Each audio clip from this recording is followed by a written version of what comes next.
யஷோட ஆக்டிங்கில் இப்போ ரொம்ப பிரம்மாண்டமாக ஷூட்டிங் போய்கிட்டு இருக்கிற மூவினா அது டாக்ஸிக் மூவியோட ஷூட்டிங் தான். இந்த மூவி 2025 தான் ரிலீஸ் ஆக போகுது. நியூவாக இந்த மூவியில் நிறைய ஆக்ட்ரஸ் இப்போ ப்ளே பண்ணிக்கிட்டு இருக்காங்க. இப்போ ஹேமா குரோசா அவர்கள் இந்த மூவியில் ஒரு முக்கியமான ரோலில் ப்ளே பண்ணுறது கன்ஃபார்ம் ஆகியிருக்க. ஏற்கனவே சொல்லியிருந்தாங்க இந்த மூவியில் ஹேமா குரோசி அவர்கள் ஆக்டிங் பண்ணுறதுக்கு வாய்ப்பு இருக்குன்னு. இப்போ இந்த மூவிலேருந்து ஒரு சின்ன அப்டேட் கொடுத்து அதை கன்ஃபார்ம் பண்ணியிருக்காங்களே. இது மட்டும் இல்லாமல் நயன்தாராவில் தொடங்கி கரீனா கபூர் வரைக்குமே இந்த மூவியில் ஆக்டிங் பண்ணுறது கன்ஃபார்ம் ஆகியிருக்க. எல்லாருக்குமே பெரிய பெரிய ரோல் கொடுத்து தான் இந்த மூவி மேக் பண்ணிக்கிட்டு இருக்கிறதாவும் சொல்லிக்கிட்டு இருக்காங்க. 2025 சம்மர் டைமில் கன்ஃபார்மாக இந்த மூவி தேட்டருக்கு வரும். ஏதாவது ஒரு மூவியோடைய கிளாஷ் ஆகுமா அப்படின்றது ஒரு மிகப்பெரிய எதிர்பார்ப்பு. கேஜிஎஃப் போல் ஒரு தரமான சம்பவத்தை திரும்பவும் எதிர்பார்த்துக்கிட்டு இருக்கோம். இந்த டாக்ஸிக் மூவி யஷ் அவர்களுக்கு கேஜிஎஃப் போல் ஒரு பயங்கரமான ரெஸ்பான்ஸ் ஏற்படுத்துமான்னு தேட்டருக்கு வந்தால் தெரியும். என்டிஆரோட ஆக்டிங்கில் அவருடைய 30வது மூவியோட ஷூட்டிங் எல்லாமே கம்ப்ளீட் ஆகிடுச்சு. மேக்ஸிமம் தேட்டருக்கு ரெடி ஆகிடுச்சின்னு சொல்லணுமே. இந்த மூவி 2024 செகண்ட் ஹாஃபில் ரிலீஸ் ஆகிறது கன்ஃபார்ம் ஆகிடுச்சு. இதுக்கப்புறம் அவருடைய 31வது மூவி தான். பிரசாந்த் நீலுடைய டைரக்ஷனில் இந்த மூவி தயாராகிறத கன்ஃபார்ம் பண்ணியிருக்காங்க. வர மே 20க்கு இந்த மூவிலேருந்து கன்ஃபார்ம் ஒரு அப்டேட் ரிலீஸ் ஆகின்ற போல சொல்லியிருக்காங்களே. ஏன்னா பிரசாந்த் நீல் அவர்கள் நெக்ஸ்ட்டு சலாருடைய 2வது பக்கத்தை தான் மேக் பண்ண போகிறாரு.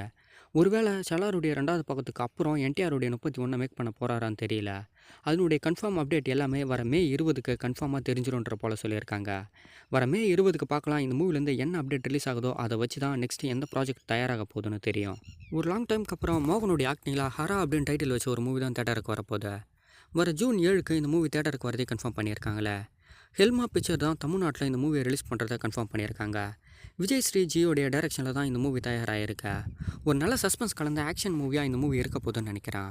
வர ஜூன் 7க்கு பார்க்கலாம் மோகனுடைய ஆக்டிங்கில் எந்த மாதிரியான ரெஸ்பான்ஸ் இந்த மூவி ஏற்படுத்த போகுதுன்னு. ரிஷப் ஷெட்டியோடைய டைரக்ஷன் ஆக்டிங்கில் காந்தாராவுடைய முதல் பாகம் ரிலீஸ் ஆகி ஒரு பெரிய ரெஸ்பான்ஸ்.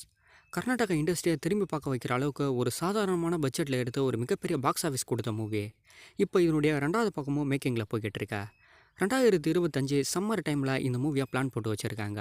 ரீசெண்டாக இந்த மூவியோடைய ஓடிடி ரைட்ஸ் மட்டுமே கிட்டத்தட்ட 100 கோடி ரூபாய்க்கு மேலே சேல்ஸ் ஆகிருக்கிறத கன்ஃபார்ம் கொடுத்துருக்காங்களே. இது வரைக்கும் சேட்டலைட்டோடைய அப்டேட்டே கொடுக்கல. மூவி 2025 தான் ரிலீஸ் ஆக போகுது. ஆனால் அதுக்குள்ளவே இந்த மூவியோடைய ஓடிடி சேட்டலைட் ரைட்ஸ் எல்லாமே இப்போ போய்கிட்டு இருக்கா. காந்தாராவுடைய 2வது பக்கத்துலேருந்து ஒரு சின்ன டைட்டில் மட்டும் இல்லாமல் ஃபர்ஸ்ட் லுக் ப்ரோமோ மட்டும்தான் இது வரைக்கும் ரிலீஸ் பண்ணியிருக்காங்க. மற்றபடி எந்த ஒரு அப்டேட்டுமே இல்லை. பேன் இண்டியா வைஸில் நிறைய ஆக்டர்ஸும் இந்த மூவியில் ஆக்டிங் பண்ண போகிறாங்க. பேன் இண்டியா வைஸில் தான் என்னுடைய 2வது பாகமும் தயாராக போகுது. 2025 தெரியும் முதல் பாகம் மாதிரியே 2வது பாகமும் எந்த அளவுக்கு ரெஸ்பான்ஸ் ஏற்படுத்த போகுதுன்னு.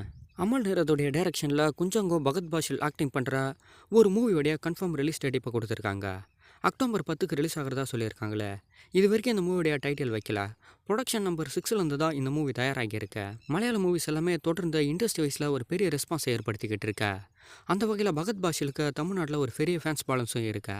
கண்டிப்பாக இந்த மூவியும் பேன் இண்டியா வைஸில் மட்டும் இல்லாமல் தமிழ்நாட்டில் ஒரு பெரிய ரெஸ்பான்ஸோட ஓடலாம். விஜய் தேவர்கோனுடைய 14வது மூவியை எஸ்விசி ப்ரொடக்ஷன் தான் தயாரிக்க போகுது. வெங்கடேஸ்வரா ப்ரொடக்ஷனுடைய 59வது மூவியை தான் விஜய் தேவர்கோனுடைய 14வது மூவியாகவும் தயாராக போகுது. ரவிகிரண் கொலாவுடைய டைரக்ஷனில் ஒரு தரமான சம்பவத்தை தான் இந்த மூவியில் பார்க்க போகிறோமே. வெற்றிமாறன், ரஞ்சித், மாரி செல்வராஜோடைய ஒரு ஸ்க்ரீன் பிளே வைஸில் இந்த மூவி இருக்கிறதுக்கான வாய்ப்பு நிறையவே இருக்கு. ஏன்னா ரீசெண்டாக இந்த மூவியில் இருந்து ஒரு சின்ன போஸ்டர் ரிலீஸ் பண்ணியிருந்தாங்க. செம்மையாக இருந்துச்சு அந்த போஸ்டரை பார்க்குறதுக்கு.